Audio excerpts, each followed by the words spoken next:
बच्चों, आज हम आपको नया चैप्टर पृष्ठीय क्षेत्रफल और आयतन बताने जा रहे हैं। देखिए, घनाभ हम आपको पहले ही बता चुके हैं। जिसका आयतन, जिसकी क्या लंबाई, चौड़ाई, ऊंचाई अलग अलग होगी, उसे क्या कहेंगे? घनाभ कहेंगे।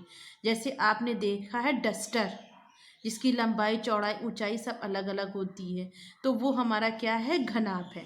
तो घनाभ की लंबाई, चौड़ाई, ऊंचाई क्रमशः एल बी एच, एल को क्या कहते हैं? लेंथ, बी से ब्रेथ, एच से हाइट, एल बी एच से हमने डिनोट कर दिया। तब घनाभ का कुल पृष्ठीय क्षेत्रफल बराबर हो जाएगा 2LB plus B H plus H L वर्ग मात्रक। वर्ग मात्रक क्यों हो रहा है बच्चों? क्योंकि हमने दो दो का गुणा कर दिया, इसलिए हमारा मात्रक का मतलब जो भी अगर सेंटीमीटर, मीटर कुछ भी होगा वो हमारा आ जाएगा। तो यहाँ पर हम इसका हमारा सूत्र क्या हो जाएगा? घनाभ का कुल पृष्ठीय क्षेत्रफल बराबर 2LB plus B H plus H L. और घनाभ का आयतन बराबर क्या होता है? LBH घन मात्रक।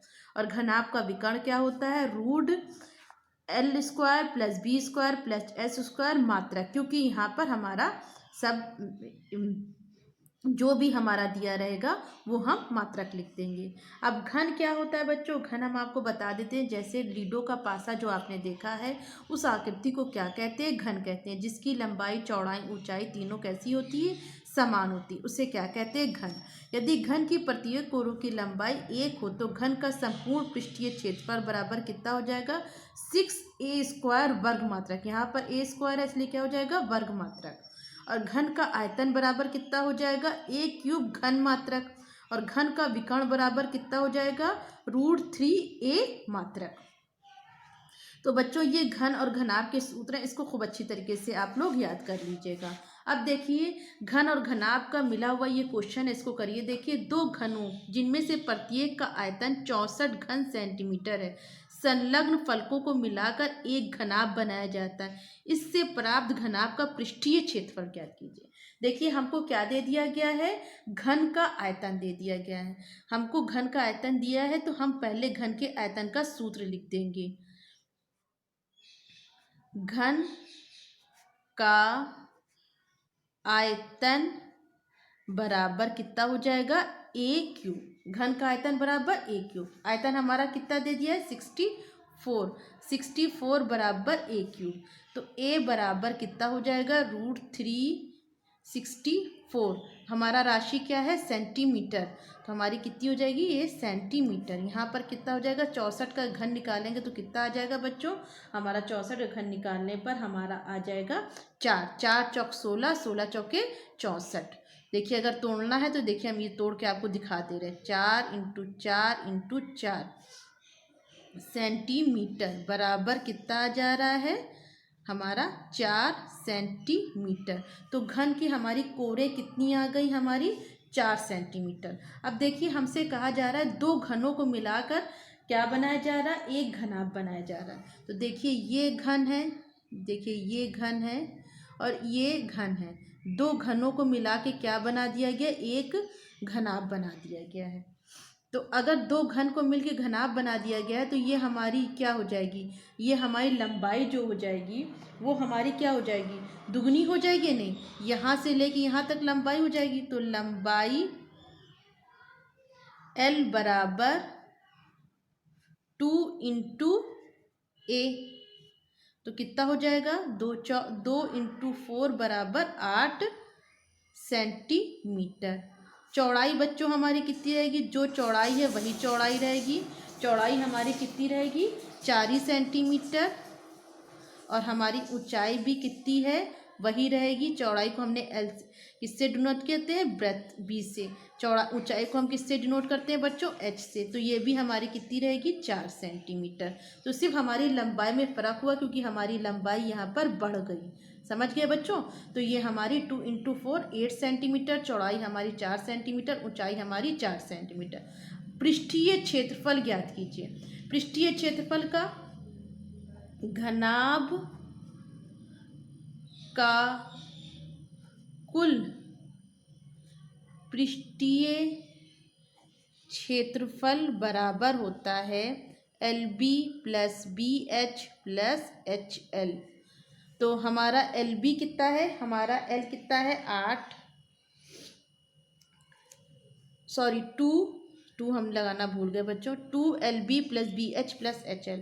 2L हमारा कितना है 8, B हमारा कितना है 4 प्लस 4 × 4 प्लस 4 × 8। अब गुणा कर देते हैं, 2 8 चौको 32 प्लस 16 प्लस हमारा आ जाएगा 4 8 32। इन सबको जोड़ेंगे इन सबको जोड़ेंगे तो हमारा आ जाएगा बच्चों, जोड़ लीजिए, देखिए 2 6 6 4 10 80। इन लोगों को जोड़ा तो हमारा कितना आ गया 80। 2 8 16 160। और हमने हमारा क्या है सेंटीमीटर, और इसका क्या होता है वर्ग मात्रक, तो हमारा यहाँ पर हो जाएगा वर्ग सेंटीमीटर। तो बच्चों आपको समझ में आ गया कि हम किस तरह से करेंगे। हमने सबसे पहले घन का हम आयतन से हमने क्या निकाल लिया, भुजा निकाल लिया। एक भुजा हमारी जब निकल आई तो उससे लंबाई चौड़ाई ऊंचाई, क्योंकि दो घनों को मिलाकर एक घनाभ बनाया गया था। घनाभ क्या होता है, जिसकी लंबाई चौड़ाई अलग अलग होती है।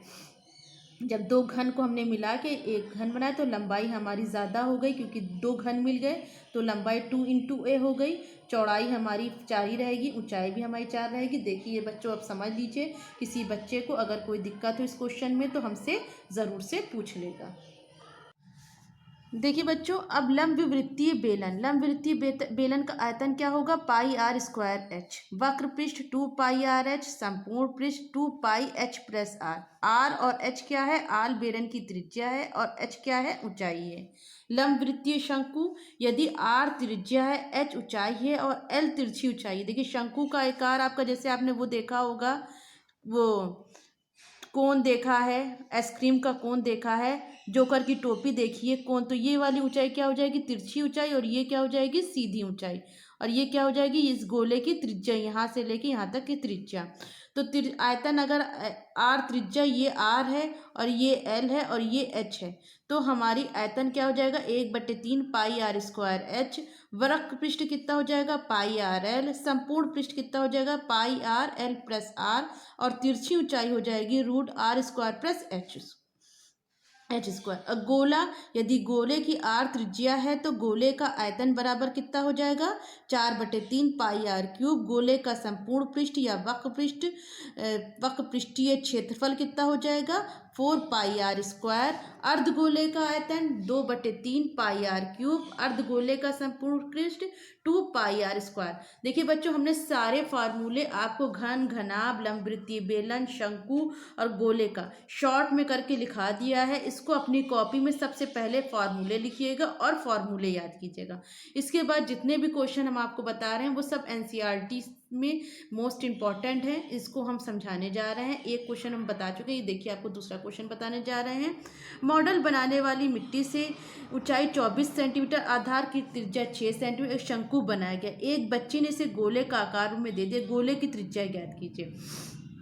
तो देखिए हमको क्या दे दिया गया, ऊंचाई दे दी गई है और क्या दे दिया गया बच्चों, त्रिज्या दे दी गई है। तो शंकु का आयतन बराबर कितना होता है, 1/3 πr²h। 1/3 πr²h। तो देखिए हमको r और h दे दिया गया। r हमारा कितना दे दिया गया है, हमारा r दे दिया गया 6 सेंटीमीटर और h कितना दे दिया गया 24 सेंटीमीटर। 1/3 पाई, r हमारा कितना है 6 का स्क्वायर और h हमारा कितना दे दिया गया है 24। ये हमारा शंकु का आयतन हो गया। लेकिन अब देखिए हमसे क्या कहा जा रहा है, हमसे कहा जा रहा है यदि इसे गोला बना दिया जाए तो पहले हम गोले का आयतन लिख दें। गोले का आयतन, देखिए बच्चों गोले का आयतन बराबर कितना होता है, 4/3 πr³। तो अब हमसे ये कहा गया, बच्चे ने क्या किया, शंकु को गोले में बदल दिया है। तो जो शंकु का आयतन होगा वही क्या होगा, गोले का आयतन। तो हम क्या लिख देते हैं, चूंकि शंकु के रूप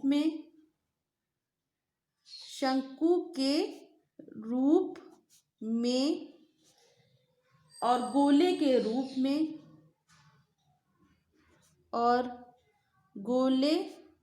के रूप में मिट्टी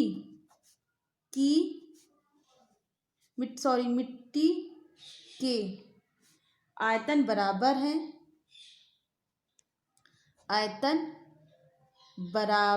है, देखिए जितनी मिट्टी हमारी शंकु में यूज हुई है उतनी हमारी किस में यूज है, गोले में। दोनों का आयतन क्या है, समान है, तो दोनों को हम बराबर लिख देंगे। यहाँ पर लिख देंगे शंकु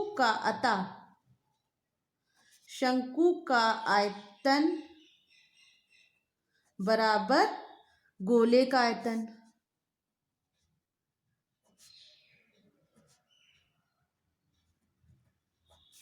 शंकु का आयतन बराबर क्या हो जाएगा, गोले का आयतन। तो शंकु का आयतन हमारा कितना आ गया, 1/3 पाई 6 का स्क्वायर इंटू 24 बराबर गोले का आयतन हमारा कितना है, 4/3 पाई, और आर हमारा क्या है, आर हमको निकालना है, r³। देखिए यहाँ पर पाई और ये पाई हमारा कैंसिल हो गया, 1/3 और 1/3 भी हमारा कैंसिल हो गया। और अब हमारे पास क्या बचा बच्चों, r³ बराबर कितना। देखिए अब हम क्या करेंगे, हम अपना r³ को एक जर ले जाएंगे। r³ बराबर कितना हो जाएगा, 6 × 6 × 24, ये 4 नीचे आ जाएगा, यहाँ पर 4 आ गया, 4 × 4 4 × 24, तो कितनी बार 6 आ गया हमारा, 3 बार 6 आ गया।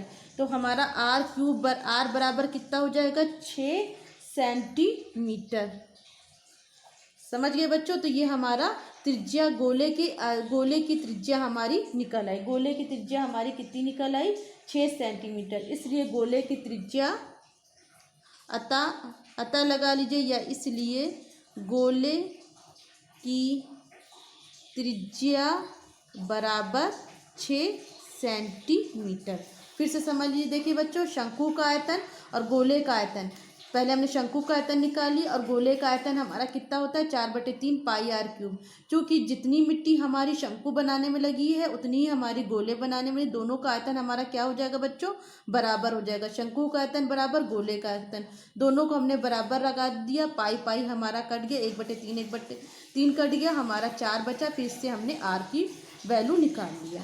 देखिए बच्चों, जो ये हमने समझाया सब फार्मूला सब बच्चे खूब अच्छी तरीके से याद कर लेंगे, और जो क्वेश्चन समझाया है इसके बाद क्वेश्चन करेंगे। जो हम क्वेश्चन समझा रहे हैं उसको मोस्ट इम्पॉर्टेंट उसको आप पहले कर लीजिएगा, इसके बाद अपने लगाइएगा, और सब बच्चे याद करेंगे और मेहनत से पढ़ाई करेंगे, और जिस बच्चे को कोई दिक्कत होगी वो हमसे पूछ लेगा।